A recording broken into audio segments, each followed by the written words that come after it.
will not have requirements for luxury, will not have requirements for saving instruments. He will actually require credit. Do you know something? I know, I'm saying that, we have exposures of this area. In a village, I run a school. In that school, I told my, the cousin who runs it, I told him, go to the bank, try and get a 1 lakh rupee loan. I funded the school and I said, please go ahead and take a loan of 1 lakh rupees.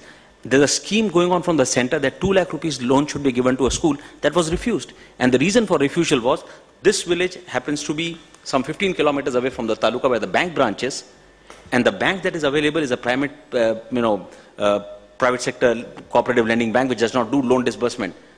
Now, these are nitty-gritties of how you're going to operationalize the last mile. No economic activity can be sustained, and we are talking of credit being given to the extent of 10,000 rupees, 20,000 rupees. Please understand that this Grameen Bank approach was not linked with naked credit. People were in employment, and then credit was given so that what they were producing got sold.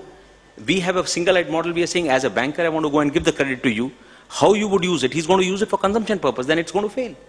And then we will have second scheme coming in, bailing out all the farmers under this financial inclusion project.